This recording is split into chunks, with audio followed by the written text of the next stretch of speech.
3.4 का अंतिम सवाल कक्षा 8। एबीसी एक समकोण त्रिभुज है और ओ समकोण की सम्मुख भुजा का मध्य बिंदु है। बताइए कैसे ओ बिंदु एबीसी से समान दूरी पर स्थित है।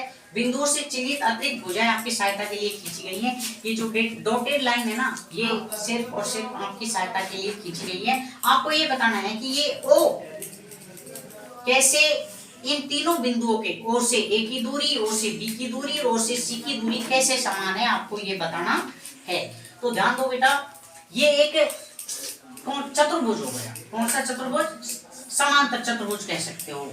तो देखो बेटा, इसमें लिख लो कि समांतर चतुर्भुज ए बी सी डी में, समांतर चतुर्भुज ए बी सी डी में। देखो बेटा, ये ए डी समांतर है बीसी के, ए डी समांतर है बीसी के, है ना।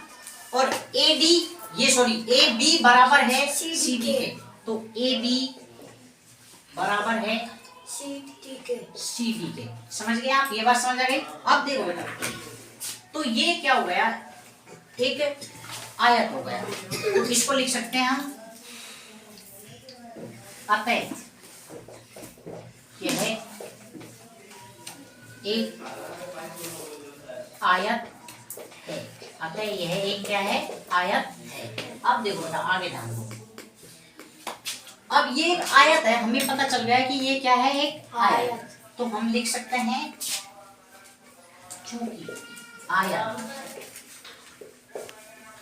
में सम्मुख भुजाएं बराबर, चूंकि आयत में सम्मुख भुजाएं बराबर समान और विकर्ण एक दूसरे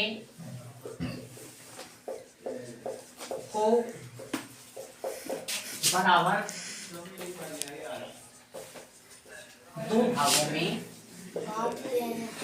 दो भागों में बांटते हैं।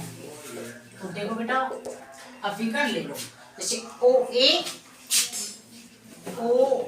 बराबर है बेटा ओसी के,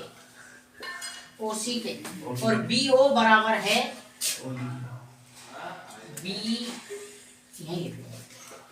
बी ओ बराबर है ओडी के। तो हमको ये बताना है कि ये तीनों आपस में, यानी ओ से ए बी सी की दूरी क्या हो गई? समान। यानी ओ ए जितना है उतना ही ओ सी है, उतना ही बी ओ है। ओ डी का हमसे पूछा नहीं, तो हमारा यही क्या है? आंसर। ओके।